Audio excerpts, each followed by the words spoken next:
When we picture a bank heist, the image is, well, it's almost always chaos. Oh, yeah, absolutely. We're totally conditioned to expect, like, adrenaline and luck just running the whole show. Right. Shouting, alarms going off, people making these desperate, split-second decisions. But what if you could engineer the adrenaline completely out of the equation? That is exactly what we're looking at today. Yeah, welcome to today's deep dive, where our mission is to dissect the anatomy of a truly flawless operation. We are pulling from Amanda Parks's thriller Night Rain on Pendleton Pike, plus some really incredible video breakdowns of the heist. And we can't forget the visual cues from the book's cover art, where the masterminds are just perfectly framed. You've got Maine holding the map and Ace holding the keys. Exactly. It's all about how absolute discipline and just this ruthless elimination of chance create, well, basically mathematical certainty. Right, and you see that shift in perspective long before anyone even steps foot near a vault. Yeah. The whole operation is built on manipulating reality through just crazy preparation. Because they waited forever. Right. Yeah, I mean, Ace and Maine spend 6 whole months mapping this bank. Yeah.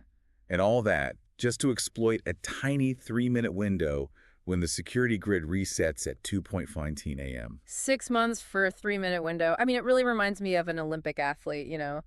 Training for 4 years just to run a 10-second race. That is a perfect analogy. Because amateurs always want to skip the training and rush the timeline, so why wait half a year?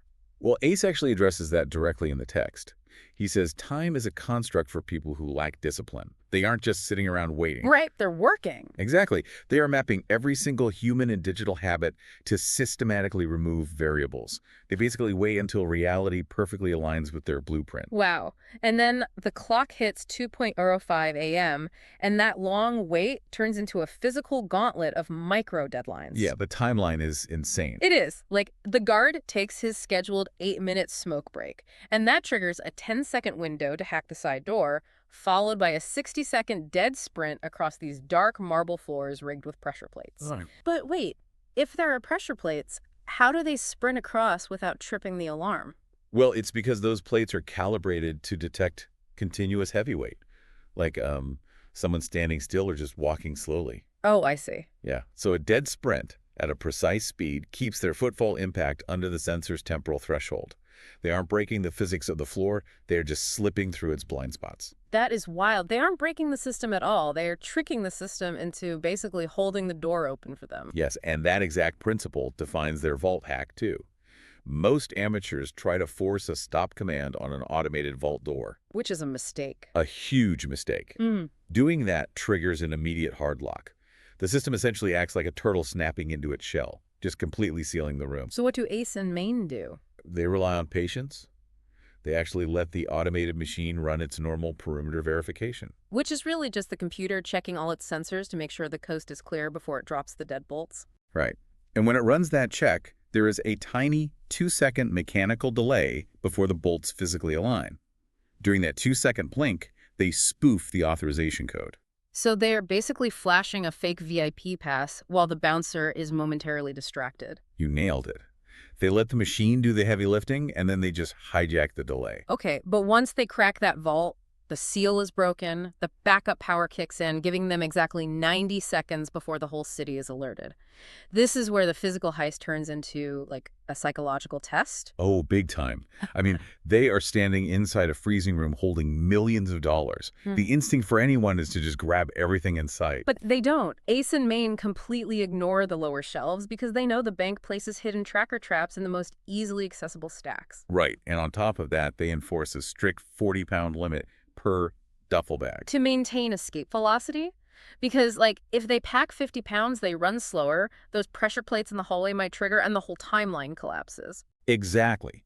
Any extra profit actually becomes a physical liability. The bank is essentially weaponizing human greed as a secondary security measure. Like, if you get greedy, you get caught. That is such a good point. And think about how that applies to your own life, In your high-stakes projects, knowing your absolute capacity limit and avoiding scope creep, that extra weight is what guarantees you actually finish the job. Right, you have to avoid getting trapped by your own ambition. And that same discipline carries them right through the getaway, too. Oh, the getaway. Yeah, they exhaustively mapped the city's 1992 infrastructure, knowing a severe storm was coming. Now, I have to say, I had a hard time buying this part of the escape. A police cruiser tries to turn into their alley but gets blocked by exactly 6 inches of standing water in a flooded drainage ditch. It sounds crazy, right? Yeah, I mean, how could anyone possibly predict exactly 6 inches of water in a random ditch? Well, it's because they didn't just map the streets, they actually mapped the hydrology. They knew the drainage capacity of that specific grate in 1992 and calculated the rainfall rate of the severe storm. No way. Yeah, they knew the water would pool just deep enough to flood a standard police cruiser's engine intake. ACE literally designed the escape route around that specific puddle. That is unbelievable. We usually view environmental disruptions like a sudden storm as just bad luck, just unpredictable chaos that ruins our plans. But if you map your environment deeply enough, well, the chaos actually becomes predictable. That completely shifts how you look at things.